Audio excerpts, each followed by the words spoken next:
My name is Eleanor, and at 37 years old, my stepdaughter stole my car, wrecked it, and then told the police I was the one behind the wheel in a hit and run. My husband, James, told me to just take the fall for the family. So I smiled, stayed quiet, and did something entirely different. 2 months later, she was sobbing in court while James begged me to forgive them. If you've ever been betrayed by the people who should have stood by you the most, let me know where you're watching from. You never expect your day to end with 2 uniformed officers knocking on your front door, especially when that day has been mind-numbingly ordinary. I'd spent most of it working from home, juggling invoices, folding laundry, and fixing a leaky faucet in the downstairs bathroom. Nothing dramatic, nothing memorable. So when I opened the door and saw 2 serious-faced cops, their radios crackling, my first thought was that something must have happened in the neighborhood. But then one of them said my full name, and the air shifted. This wasn't about a mailbox or a noise complaint. This was about me. "Ma'am," the taller one began carefully, "are you aware that your vehicle, a silver SUV, was involved in a hit and run earlier this morning?" I actually laughed, out loud. "You've got the wrong person," I said, still half smiling.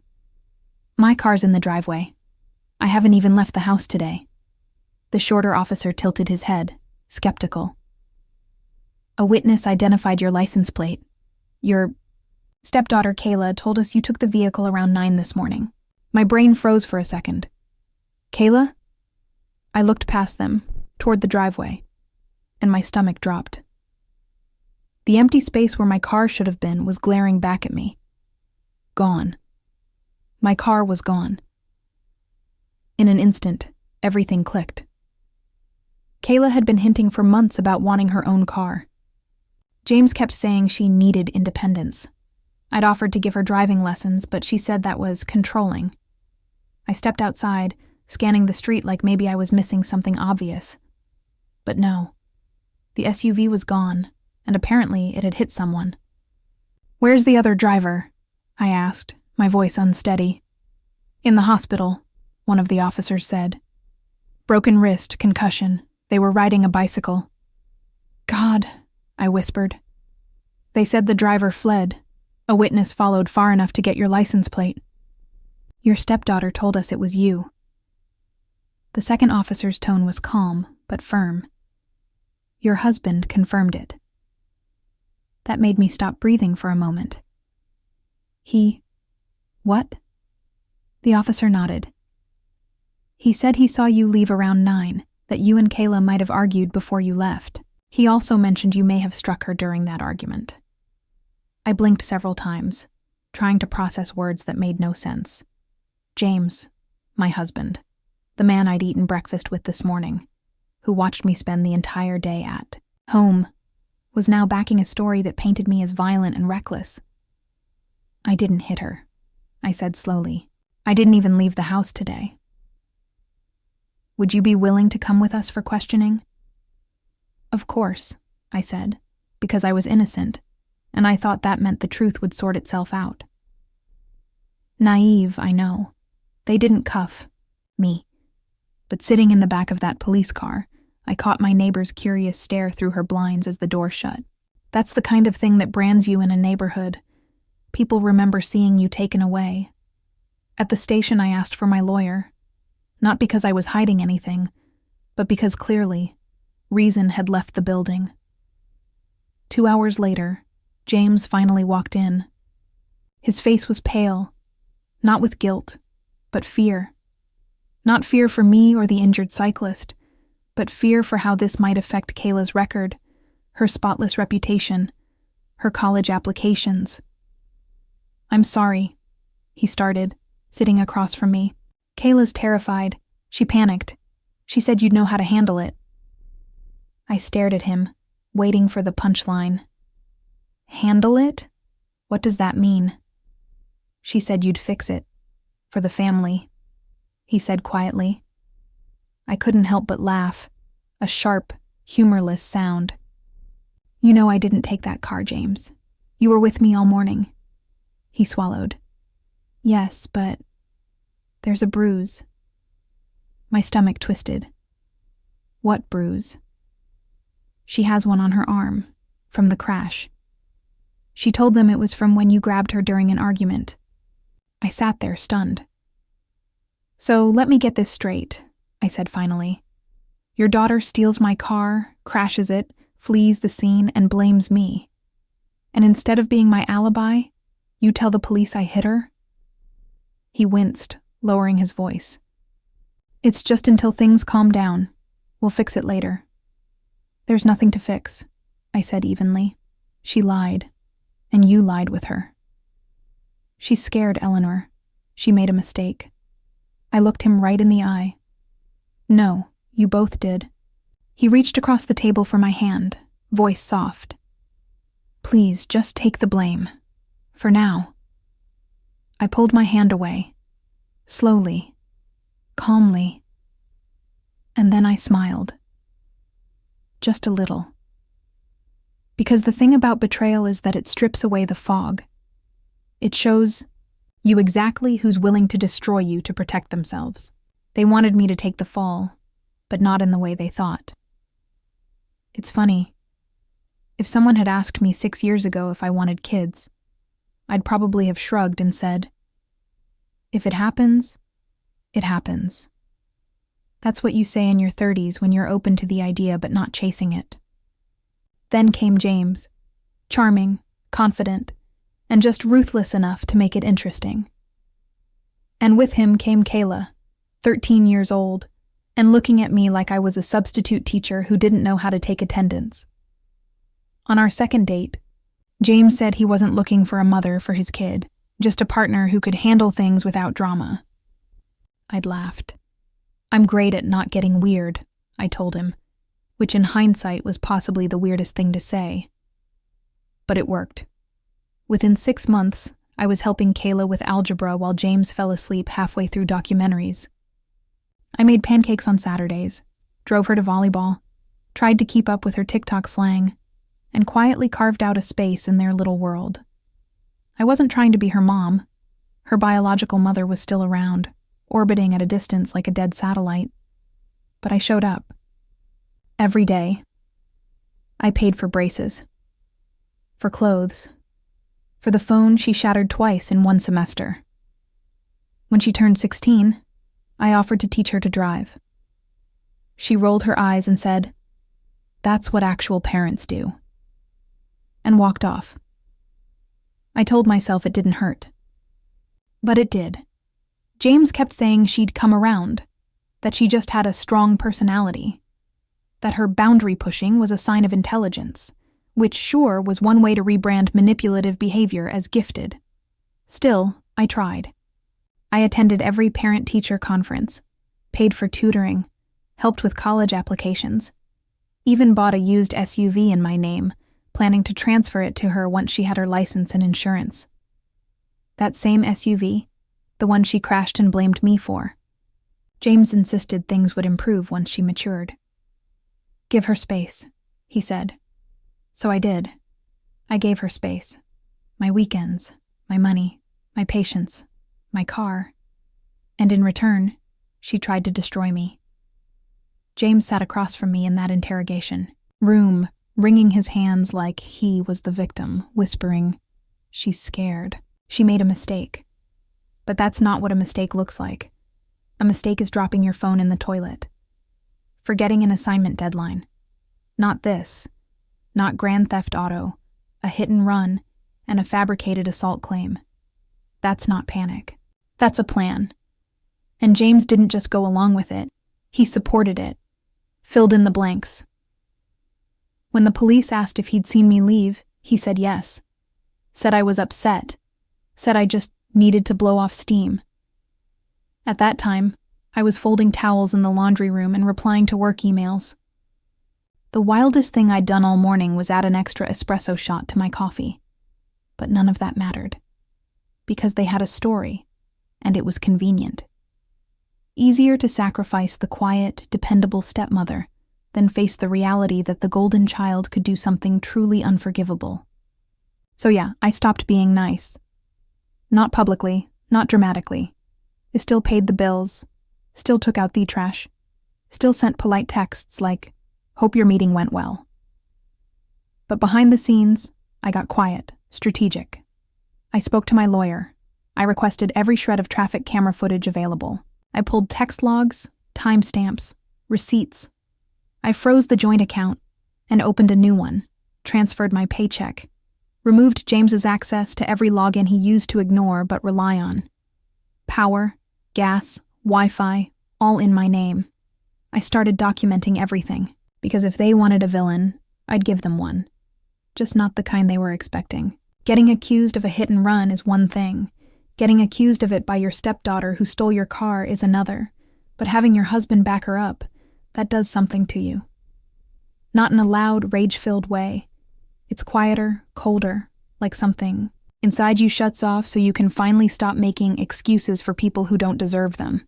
After that day at the station, I stopped asking why they do it, why they lie, why no one seemed to care about the one person who paid their mortgage, kept the lights on, filled the fridge, and tried. God help me to be a good stepmom. I didn't need the answers anymore. I just needed proof. It started with the traffic cameras. Turns out when you're accused of a crime, you're allowed to request footage. Through my lawyer, we obtained 2 glorious angles of my SUV blowing through a red light near the intersection where the cyclist was hit. And guess what? The driver wasn't me. It wasn't even hard to tell. Kayla was wearing a hoodie and sunglasses, but she was barely tall enough to see over the wheel. Her side profile was unmistakable. And better yet, she was laughing. In the footage, you could literally see her mouth open wide mid-laugh right before she swerved around the corner. Beautiful. But I didn't stop there. My lawyer, bless him, told me to dig deeper. It's not just about proving you didn't do it. It's about proving she knew she was lying. So, I went through her social media. Kayla had locked down her Instagram stories and TikTok after the incident, but teenagers are terrible at privacy. A friend of hers had reposted clips from that same morning. Kayla getting ready, holding keys up to the camera with the caption, "Steffi's SUV today." There was even a boomerang of her and her friend, pretending to drift the steering wheel in my driveway. Then came the party footage, because of course there was a party. Turns out, right before the accident, Kayla had picked up 2 friends. They were headed to some graduation brunch that, in typical teenage fashion, escalated into music, drinks, and a fair amount of chaos. One of those friends went live for 30 seconds before the crash, just long enough to capture Kayla singing along tow song while driving, flipping the camera to show the road and the red light she sped through. After the crash, they panicked. The friend deleted the video, but nothing is ever really deleted. Another person's screen record edit sent it to someone who sent it to someone else. And eventually, it landed in my inbox with a subject line that just said, "Thought you should see this." Oh, I did. Meanwhile, back at home, James and Kayla were still pretending everything was tense, but salvageable. Kayla stayed in her room, milking the bruise on her arm like it was a war injury. James tiptoed around me like I was a dangerous animal. He even had the nerve to say, "You know, if you'd just gone along with it, things wouldn't be so uncomfortable now." Uncomfortable. You falsely accused me of felony assault and vehicular hit Andrin, and I'm the reason dinner's awkward. But I smiled, nodded, said, "You're right. I've been selfish." That night, I finished backing up all the evidence, copied the video files, timestamped every photo and post. I handed everything over to my lawyer, who handed it to the detective assigned to the case. It only took 3 days. 3 days before I was officially cleared. 3 days before the charges against me were dropped, and fresh ones were filed against Kayla. Hit and run, filing a false police report, driving without a license. Because, surprise, hers was suspended from a speeding ticket I didn't know about. And James, he wasn't off the hook either. He'd submitted a false statement, lied about my whereabouts, backed up a claim he knew was fabricated. The word obstruction got thrown around. When the police showed up at the house again, this time to question them, James looked like he'd seen a ghost. "What did you do?" hesked me, eyes wide. I sipped my coffee. "You mean what did you do?" He followed me into the kitchen like I owed him an explanation. "You didn't have to go that far." I laughed. "You tried to frame me for a felony. It was one mistake. I was trying to protect her by throwing me under the bus. That's your idea of protection. She's my daughter." James snapped. "What was I supposed to do?" "You were supposed to tell the truth."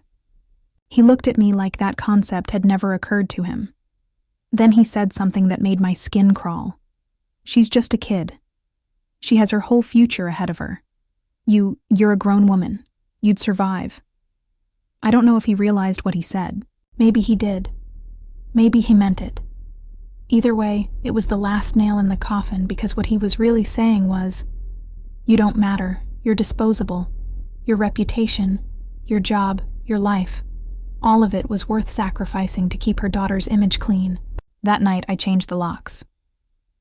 Legally, I couldn't keep them out permanently. Not yet. But it was a start. I also moved every cent from our joint account into a new one under my name. Reported the car stolen because, let's face it, it was. Froze. The credit cards he had access to, and scheduled a meeting with a divorce attorney. The best part? I didn't tell him a word. I let him stew in the silence while the court date crept closer. Kayla got a lawyer.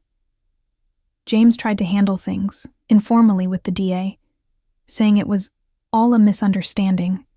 The DA declined. Turns out when you accuse an innocent person of a felony, and there's video evidence to prove it's false, prosecutors tend to take that personally. When the court date arrived, I wore a gray suit, clean shave of emotion, calm expression. Kayla showed up puffy-eyed. James clutched her hand, like it was his life on the line. The moment before we walked in, James pulled me aside. "Please," he said, "don't let this destroy our family." I looked him dead in the eye. "There is no family. You destroyed that the day you decided I was disposable." And then I walked into the courtroom. I didn't look back. Court was quieter than I expected. No shouting, no law and order drama, just fluorescent. Lights, uncomfortable chairs, and a judge who looked like he'd rather be anywhere else. Kayla sat 2 rows ahead of me with her attorney. Hair curled, mascara barely smudged. She was trying so hard to look innocent, it almost felt like a school play, except this one came with real charges and the possibility of community service or even juvenile detention. James sat beside her, hands folded tightly in his lap. He kept glancing at me like I might change my mind mid-proceeding. Stand up and announce it was all a big misunderstanding, like I'd play the hero and save them both from the consequences they'd baked and served on their own. Spoiler, I didn't. The judge read through the charges, hit and run, providing false statements, operating a vehicle without a valid license, and then gave Kayla the floor. Her lawyer stood. "Your Honor, my client regrets her decisions." She was frightened. She panicked, and she had no intention of causing harm. Kayla sniffled right on cue, theatrical. I almost admired the effort. Then she said it. I didn't think my stepmom would take it so far. She was always calm. I thought she'd understand. I thought she'd protect us. Us. That word landed like a brick in my chest, not because of what she meant, but because of what it confirmed. They never saw me as a person, just a utility, a walking ATM with a bonus mom badge they could flash when it suited them. The judge asked if I had anything to say. I stood, not because I needed to, but because I wanted to. I wanted to look them both in the eye when I said it. I've spent the last 6 years trying to be a good wife and a good mother figure. I paid the bills, drove her to school, paid for groceries, insurance, tutors, phones, therapy, apps. She never opened. I showed up. I was there even when I wasn't wanted. I paused. Kayla wouldn't meet my eyes. James was already crying. I didn't expect to be thanked, but I didn't expect to be thrown under a bus either, especially not by the people I sacrificed everything to support. I sat down. That was it. No screaming, no dramatics, Just the truth, said plainly. The judge issued Kayla a suspended sentence with mandatory community service, a formal apology letter to the cyclist, and 6 months of counseling. She wouldn't be getting that out-of-state university dorm she bragged about last year. James, he got a court warning. No charges, but the DA called his conduct deeply concerning, which is legal code for, "You're lucky we don't want to waste more taxpayer money on your mess." Afterward, James tried one last time to talk to me. He followed me to the parking lot. "I'm sorry," he said, voice shaking. "I didn't know what else to do." I nodded slowly. "That's the thing. You did know. You just chose Kayla over the truth." "She's my daughter," he said again, like it was a spell he hoped would fix everything. "And I was your wife." Head didn't answer. I got in my car, their placement for the one Kayla totaled, the one she was never supposed to drive. And then I drove away for the last time. But that wasn't the end. Not even close. Update. A lot has happened since I first posted this. Thanks to everyone who commented. Seriously, I got a ton of messages. Some people saying I handled it with class. Others telling me it should have gone scorched earth. A few said I was cold. A few called me a monster who ruined a teenage girl's life. To be honest, I wasn't planning on saying anything else. But after everything that's happened, I figured a little closure wouldn't hurt. So here's the update. First of all, I did not give them the house. Why would I? I paid the down payment. I handled the mortgage every month. It was always in my name. James was never on the deed. He contributed to exactly 0% of the bills. And after accusing me of a felony, it felt generous enough that I didn't sue him for defamation or obstruction. So I kept the house. I gave him 30 days to move out. 45 if he could prove he had nowhere to go. He moved out in 29 Kayla too. Turns out they didn't have anywhere else to go because, shocker, they were entirely financially dependent on me. No jobs, no savings, no backup plan. James had gotten used to living on what he called a blended budget, which is a cute way of saying my income. He worked part-time for a friend's boutique, mostly to get discounts on clothes he already didn't need. Kayla was still between decisions about college and working on a gap year to explore personal growth, which apparently translated to laying around the house and asking for DoorDash money. So when I took the house back and cut off their access to the accounts, reality hit fast. James had to move in with his brother temporarily. Kayla ended up on a friend's couch. I heard through the grapevine that Kayla started working at a local cafe. I resisted the urge to stop by, barely. James tried getting his boutique friend to give him more hours. But once word got out about what he and Kayla did, filing a false report, trying to frame me for a hit and run, his social circle went quiet. Apparently, framing your wife doesn't pair well with wine nights and Pilates class. Even his best friend, who used to call me such a solid woman at every dinner party, ghosted him completely. I didn't need revenge. They ruined themselves. Their lives Gotharder in slow, humiliating ways. The kind where the car gets repossessed because you forgot it wasn't magically paid off.